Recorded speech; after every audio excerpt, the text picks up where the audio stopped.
আসসালামু আলাইকুম রহমতুল্লাহ। আজ পবিত্র শবে বরাতের রাত। এই রাতকে কেন্দ্র করে আমাদের অনেক মুসলমান ভাই বোনেরা এই রাতকে অনেক অগ্রাধিকার দিচ্ছেন। ফজরের নামাজ পড়েন নাই, জোহরের নামাজ পড়েন নাই, আসর মাগরিবের নামাজ পড়েন নাই, শুধুমাত্র ইশার নামাজের সময় গিয়ে সারা মসজিদ ভিড় করবে আর রাত জেগে জেগে নফল নামাজ পড়বে। প্রিয় মুসলিম ভাই বোনেরা, হাজারটা নফল নামাজকে একত্র করলে 2 রাকাত সুন্নাত নামাজের সমান হবে না।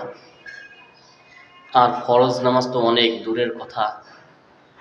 তাই যারা এই নফলকে এত অগ্রাধিকার দিচ্ছেন, এত বড় মনে করছেন, তাদেরকে বলবো আগে আমাদের ফরজ সালাতকে সঠিকভাবে আদায় করতে হবে। ফরজের প্রতি আমাদের গুরুত্ব দিতে হবে। নফল নামাজ সারা জীবনেও যদি 1 রাকাতও না পড়ি তাতে আমাদের কোনো গুনাহ হবে না।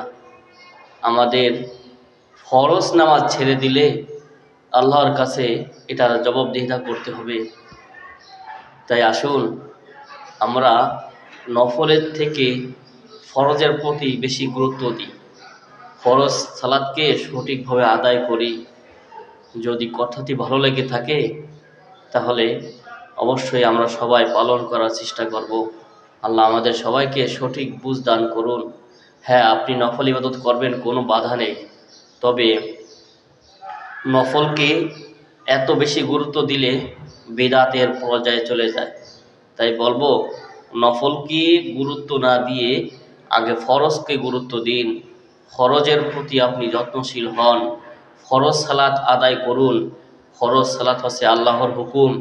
নফল নামাজ জীবনে না পড়লেও কোনো গুনাহ হবে না। তাই আসুন আমরা ফরজ সালাতকে গুরুত্ব দিই। আল্লাহ আমাদের সবাইকে সঠিক বুঝ দান করুন। আমিন।